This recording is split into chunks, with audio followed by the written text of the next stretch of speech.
Hey, what's up everyone? I'm Ken Ng and this here is the Moto X. This is the first and only flagship device released by Google and Motorola. So when this came out, no one really knew what to expect. But I've been using this for a full year now, so here's my review. The Moto X has a clean and beautiful design.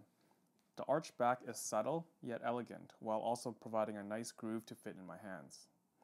The back is smooth to touch, but still has a nice grip to it, so I don't have to worry about it slipping out of my hands. There is also a dimple sporting the Motorola logo on it, which I think looks great, and it also feels really nice to touch as well.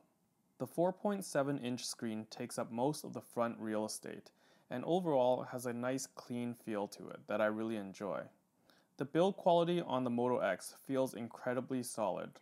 The Moto X sports only a 720p display on a 4.7-inch screen and runs off primarily a dual-core CPU. Compared to the 1080 screens and quad-core CPUs from the competition, the Moto X looks really weak on paper. And that is unfortunate because after a full year, this thing runs really smooth, which is light years better than what I can say for the Galaxy S3, which I was using before this. The 720p AMOLED display is crisp and colors are vibrant. The screen is a pleasure to look at, and I don't think anyone would be able to tell that this isn't a full HD display. By using the more energy-efficient dual-core CPU and 720p display, the Moto X is able to squeeze out an incredible amount of battery life, and without any real sacrifice in my opinion. This is a very refreshing approach from Motorola and Google, and I absolutely love it. So this is a true story. The first day I actually got the Moto X, I had a family emergency late in the evening, and I didn't end up getting home until the next day. This thing actually lasted me a full 26 hours, and that included about 40 minutes of GPS and texting throughout the night. And that's absolutely crazy for today's standards. After a full year, the battery is not quite as bulletproof as when I first got it, but I can still comfortably get through most days with moderate usage. For me, that means a lot of messaging, social media, email, phone calls, and watching some videos. I hate having to manage what I consider to be basic functions of a smartphone just to get through the day, and I am very happy to report the Moto X has no issues having GPS, Bluetooth, Wi-Fi, and auto screen brightness on 24/7. I don't game or use navigation often, but when I do, it does tend to drain the battery, so that is something to watch out for.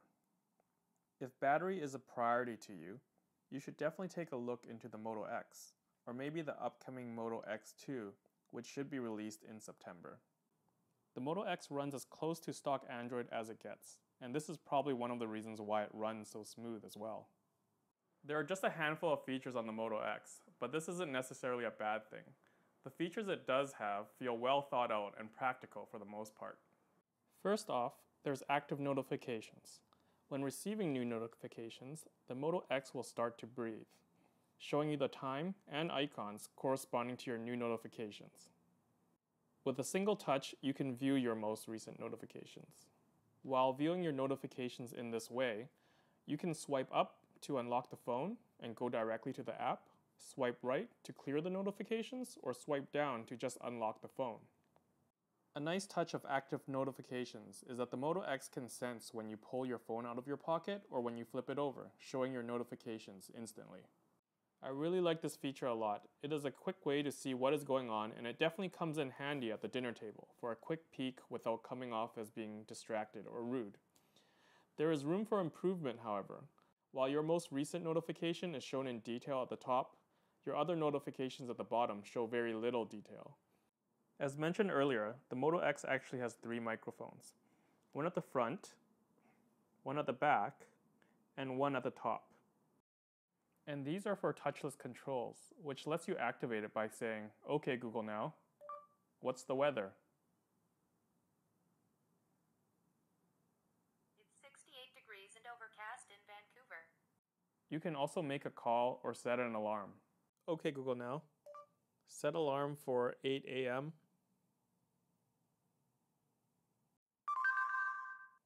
Setting alarm for 8 a.m. But where I find this really useful is when I'm driving. Without touching my phone, I can make a call, send a text, or even ask for directions. "Okay Google now, navigate to Stanley Park."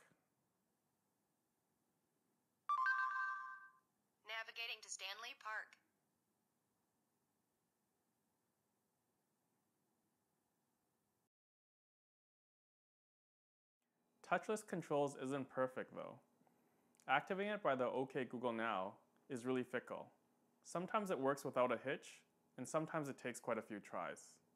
And when it actually does activate, it occasionally does not pick up my instructions properly. There's also a pretty high chance your long text won't come out properly. Text Jeff Y.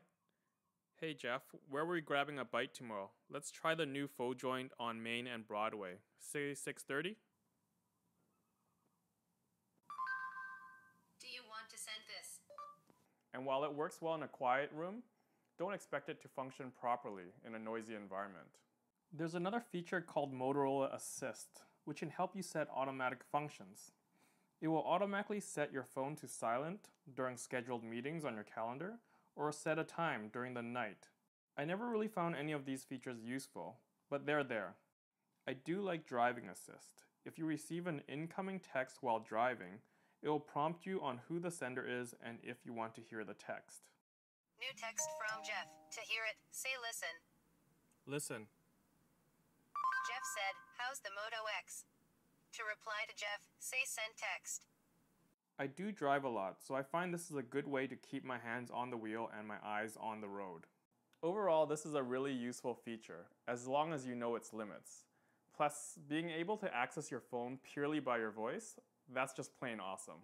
This is the one major flaw of the Moto X, and unfortunately, it's probably going to be a deal breaker for a lot of people. There are so many good things going for the Moto X's camera. The wrist flick to turn on your camera, even from sleep, is a great way to capture something on the fly. I found myself using the wrist flick so often that I removed the camera app from my home screen altogether. The camera interface is clean and easy to use. A single touch anywhere on the screen will take a picture. Unfortunately, the pictures that come out of the camera just aren't good at all. The colors look really dull, lacking any sort of punch, and everything just looks soft. The last feature, and I think the most underrated, is Motorola Connect. By installing a Chrome extension, you are able to send and receive text directly from your Chrome browser. This is awesome because it is just so much easier to type messages from a keyboard, plus it helps you stay focused on whatever you are doing on your computer. The Moto X is an awesome device, and one that shows that you don't need cutting-edge specs to have a flawless Android experience. If mediocre photos aren't a deal breaker for you, I would wholeheartedly recommend the Moto X for its silky smooth performance, the quick updates due to the near stock Android build, and the rock solid battery life. Thanks for watching my first YouTube video, so let me know what you think in the comments below. Please subscribe and press the like button. We'll definitely be doing more videos, so see you next time.